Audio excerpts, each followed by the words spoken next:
The ugly truck hammers, alternator screams. He got his amp running lean and mean. As the signal reaches coast to coast, his amp builds are better than most. He's got zero reflex. Zero reflex. No fancy shop, just his iron and fire. Dreams wired up with quiet desire. Each amp a beast, a story told by hands that build, not hands that fold. Jersey roads are jamming me, but that truck still holds the dream. In the back, a box that glows. 1, 2, 3's the name that knows. Big bird wants to scream and fly. Break through stones and skip shooting sky. And built to last, they never die. He ain't that cheap, but he builds me clean. All right, man. I appreciate you guys sliding up in here. A few people came and gone, and that's okay. It's the middle of the day. Let me get this thing set up here. All right, so we are going to look at this little 120 volt 5 transistor, all 2879 HGs, 120 volt bass box with variable controlled. It's going to be a driver for a guy. So we didn't make this thing go full blast. We held her back a little bit, put a little attenuation on it. I'll explain a little bit about attenuation, and maybe it'll help some of the guys that have drivers that will work fine, but just not quite enough. What's going on, Warren? Just not quite enough power, what they need. So sometimes you can pick it up with attenuation, because a lot of amplifiers, they are attenuated to a safe measure. And the reason why I say safe measure, because you start talking about dead keys of radios, and I'm not designed to set up and show you that today about how these resistors can affect it, but I can talk about it a little bit. In the meantime, we'll look inside this unit here. On the back of this, it has a detachable 120 volt plug, and then right here under that little red rocker switch, you'll see a fuse. So if you were to slide this out, this little shelf will pull this out, and there's a fuse inside there. Not only there's one, there's two. I put an extra one inside just in case you do something wrong and it causes the power supply to go to maximum current. It should blow that fuse as a safety. And as far as it goes, yeah, this is a let's see, they call this a 4-pill bass XL, and normally the air hole's about an inch shorter here, so I took the time, destroyed my hand and nibbled it out, opened it up, squared it all off, and so I made the air hole a little bit bigger for this, because I did actually take and squeeze a lot in this little box. I put a 100 amp power supply in here, and then I took and put a full heat sink and a full mobile 5-pill or a 2x4 chassis deck and heat sink in here. So painted it all up really nice. Turned out really good. This is an AM only unit. This is not sideband capable whatsoever. Wouldn't highly suggest putting anything with an internal driver that you cannot control on sideband. It's just a bad idea. You can't control that drive. So if you were to actually put this unit on sideband with no control, that means, yeah, you got control here, but that's only going to slow down a little bit, and overall it's going to slow it all down. But if you ran this on sideband, this variable is not going to help you any at all, and this driver would simply just overdrive these 4 transistors, because it's putting out basically its full power. Now, I did mention something a little bit about the attenuation, the pad resistor, and that would be this one right here. All right, so if you look at the potentiometer, it looks a little upside down because it's not commonly put in my units this way, but this would be the top leg if you're looking right there, and the center leg and bottom. And the ground, the 100 ohm going to ground, that always should be the bottom leg of the potentiometer. So, but with that said, I use a 47 ohm resistor here, and that is actually the normal attenuation for a one driving 4, and that would have been originally with a 2290 driver in there. And when we all got smart, we said, oh, we're going to hot rod up our driver section. We get a little bit more out of these boxes. Absolutely. By putting a 2879 standard in here to drive 4 2879s, what that allows me to do is, first thing, it gives me a little bit more peak, but ultimately it allows for more acceptable higher powered radios. So let's say you have a Dustin R&R 29 that we know that will do anywhere from 9 to 12 watts bird at a common 14 volts. All right, so lesser radio drive, the lesser you're going to get out of this thing. And especially when I take and I use a 47 ohm for attenuation to control how much power that this driver is seeing. I'm controlling that right here. When this potentiometer is wide open, you're getting everything but this blocker right here. So it actually has to go through that 47 ohms and it will slow it down. Now, if you wanted to speed the circuit up, mind you, you better be able to take and control your radio dead key. Now, you could take and go as low as a 1.5 or a 1 ohm or a 1.8 ohm resistor here at 2 watts. And that will allow a lot more power from your radio that you spent a lot of money getting tuned and peaked up at to take and get through to the circuit. And by taking and changing that attenuation just allows basically more voltage to get into this network right here to get it to get up and go. So we don't always want them to go full throttle. Sometimes we want some control out of these things, and this is simple enough to how to control is simply using some attenuation. So you can go out and probably Google up attenuation for RF devices and probably find a little bit of literature on that for sure. So again, cram jammed another 108 CFM 120 millimeter fan up in this kit, and these are just really good fans. This unit runs approximately about 15 volts is where I have it set. I actually set it like 15.2, and I have about 1 or 2 tenths of a volt of a sag, which is fine, and that's pretty common with these units. So let's slide her down here and let's take and fire this up. So I think what I'm going to do is, since we did discuss a little bit about a softer radio, we're just going to go into a softer radio, and we'll go all the way soft with that, and we will take and see what this unit can do from top to bottom. So I turn it on. Actually, I had the switch on, but this will turn off the fan kit and the LED and the relay. It won't shut off the power supply. The power supply is manually right here on a big motor switch. So obviously I did a nice little sticker job on this one, kind of running out of ideas, guys, so trying to keep it fresh for you. But one thing that we'll keep on these boxes is my ghosted in Psycho Zip quality control sticker. So we all, if you knew Zippy back in the day, I tell you, I truly miss that little guy, and I will continue to take and put his stamp of approval on everything that I build. So there you go. Good morning, good afternoon, Chuck, over there in Hawaii. And let's take and light this thing up. So we're going to take and use a tone generation for I can take and narrate throughout the video. And my voice is so right around 300 hertz. So we'll get into that in a little bit. So real quick, I did miss in my last video, and I do apologize. I was running a 2x8 in that video, and I normally talk about Coax.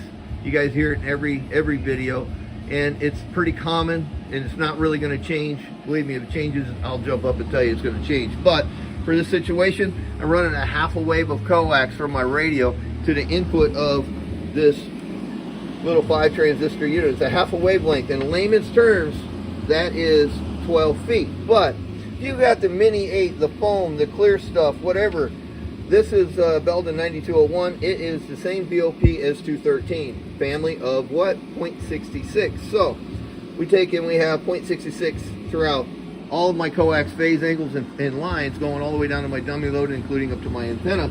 I'm running 0.66 family. So with that said, that number is the lowest number on the velocity of propagation chart, is 0.66. That's the efficiency of the coax. Don't get tied up with numbers of efficiency, for the simple fact of guys are already complaining that they gotta have to have 12 feet or so to get from A to B. Well, if you choose a different coax, guess what? It's going to be even longer.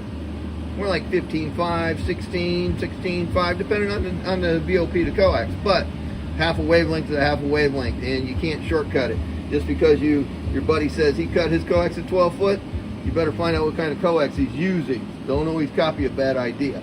So keep that in mind. All right, so moving on, we're going to take and light this up. We're going to show you the slugs. We're going to have a 5 watt slug for my input reflection going back to my radio, 25 watt from the radio feeding the unit, and then we're going to look at a 1 kilowatt, a 2500 watt slug on the analog, and we'll be looking at the 2500 on the digital Dave RMS in peak, peak a tweaker. All right, well, here we go. Let's throw a dead key. Let's take a look at just dead key real quick. And this is with a soft radio right here. So in fact, let's just see what the radio's doing. How's that? I probably got a little dead key. Okay, let's throw a tone on it. All right, so my radio's only showing me I'm pulling about 7 watts right there. That's 6.5. 6.5 watts is all I'm putting through this thing. I got a little bit on my bypass, so I have a little bit of loss of output power from my radio because of that, but it's okay. That was tone on. So let me just set a dead key real quick and see where we're hanging out at. We got any dead keys on here? Not very much. Give it a little something. All right, there we go. Got a little something up there. Now, we're going to take a look at my working wattage from a soft radio going into this unit, and let's take a look at everything. So here we go. We're showing that I lost a little bit of power because it's feeding the circuit, and or I have a little input reflection coming back. Remember, that's only a 5-watt slug, so I'm under a 1/2 watt coming back to my radio. Now, this is with a soft radio, guys. So here we go. There's a 1,000-watt slug. Yeah, we're making about 380 RMS on that 1,000-watt slug. Here's 50 watts of line right here, and it's showing me right around about the same 380 or so. Now let's take a look at the digital Dave and the RMS, see what it says right there. Show me about 350 there, and then the Ultimate Peaker Tweaker. Now this is with a soft radio going into this. Show me about 875. So that is with the amplifier wide open right here. Okay, no attenuation, but with a soft radio. Now you have that same soft radio and you say, oh, I still don't even need that much power.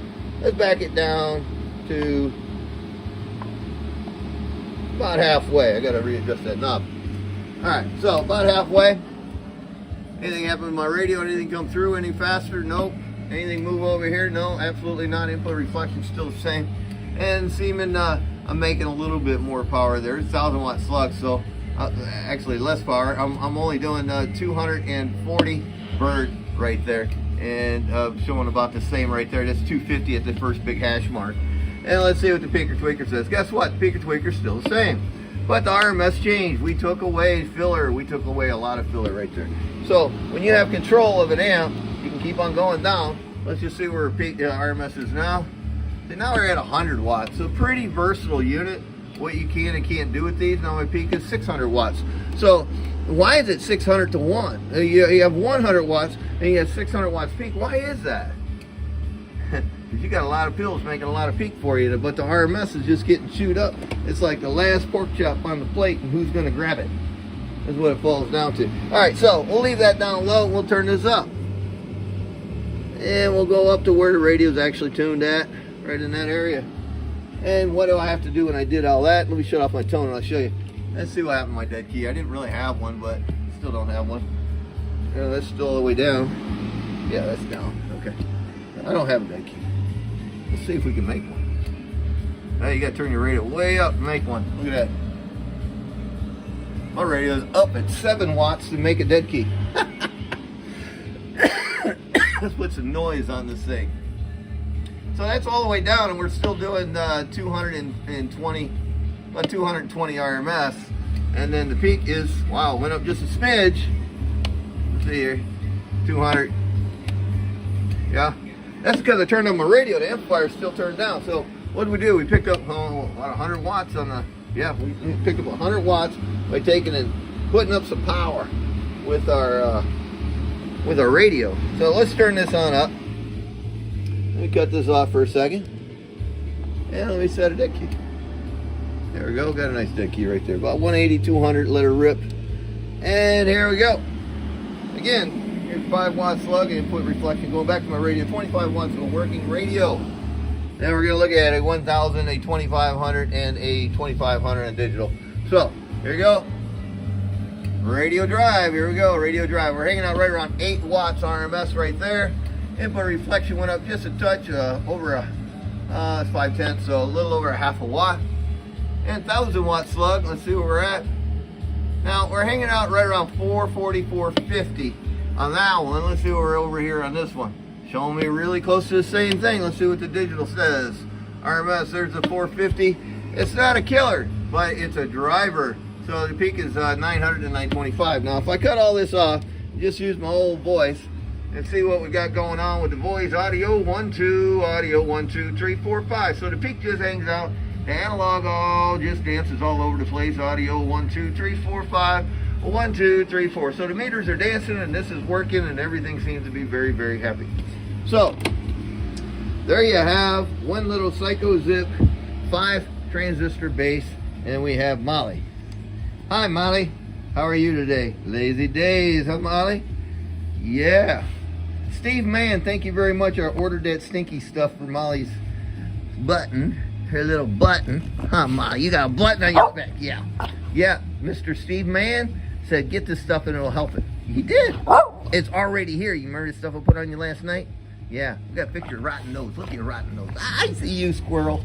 There you go. There's a peanut. You like her in her peanuts, man. So, what are you doing? What are you doing for summer vacation? Huh, Molly? What's up? You waving? Yeah. Okay. You just want the peanuts, huh? Oh, dropped one. Chuck says, hi, Molly. Chuck says hello. You gonna say hi to Chuck? Yeah. He's in Hawaii. You can't never go there. You know why? Because they had to put you in a boarding house for 6 months before you could even go out and put your toes in the sand. Because you weren't born there, that's why. I know, you're an Illinois dog. You're an Illinois dog, aren't you? Yes? You're a Jersey girl now? Are you a Jersey girl? No? Yes? Not sure? Peanut girl? You are that. Alright, Molly, here you go. I'm going to give you a bunch of peanuts. I'm going to give you a bunch of peanuts and let you at them. Ready? Ready? Here you go. Get your peanuts. There's Pac-Man.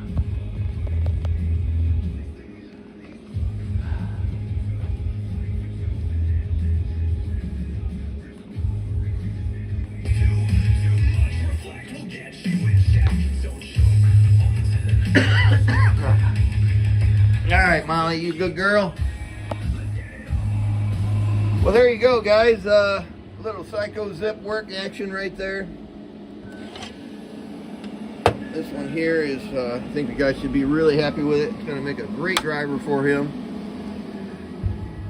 And like always, guys, I tell you, don't just take my word on the lengths of in between your equipment. You need to test it for yourself. And the reason why I say that, is simply because I could have my antenna system, my standing wave, and my ohmage, and you could simply put a box in there and change a driver, and it could change dynamically what's going on. So input reflections and in between reflections, in between boxes and such, all you need is one line section. As long as you have a coupling, you don't add any coax at all. Couple that stuff right to it, and now you can feed your system through and read it through and true. So anyway you cut that, it's very important that you measure these different points of measurements like I do here on my bench on all points. And if you can do that, you don't need all of this equipment to do it. You only need 1 meter that you're able to take and juggle around throughout your system. Because once you set your dead key and once you say audio, it's going to do the same thing every time you squeeze the microphone, no matter where you put this. Now you just put the cord and slugs to which direction you want to read and power levels that you're trying to measure, and just bounce it throughout your system and be able to measure all of these different points, and you will be more successful and be able to talk more DX by taking and phasing in your system better than it is. Now you may have it locked in and don't have no problems at all. Every now and again you check your standing wave, but most part guys normally get their system set up. They don't have to mess with them too much if you did your homework. But I'll tell you right now, I bet you at least 80% of the people that watch my videos, their systems are not right. At some point, somewhere, somehow, something is suffering, and they're not aware of it because they never tested for it. So that's what I can say. Test, test, test. Molly, Molly, move. What do you know? You gonna say goodbye? You gonna sit? Sit. You gonna wave bye-bye? Molly, you gonna wave? Good girl. Yes, you waved it on your right hand. I think you're left-handed. You sure? Molly, you gonna wave? Okay, you're a good girl. I have no more peanuts because you ate them all. You ate all the peanuts. You give me a shake? Hey, I want a shake. Okay, you want a hug? You want a hug? Come on, give me a hug. Come on up here. Give me a hug. She loves giving me a hug. Oh, yep, you're all hugged out? Oh, you want to go get the kitty? Yeah? Let's go get him. Go. Be right there. All right, guys. Thanks for stopping by with Molly and me in this afternoon video. And if you need me, call me. I'm easy to contact. Catch y'all later. If you're not on my YouTube, 123 Built Chicago, and you want to click on the live videos, and you'll be able to see what I got going on here. What's going on, Peter? How are you? Happy birthday to you. Y'all take care. God bless. Rolling to the left.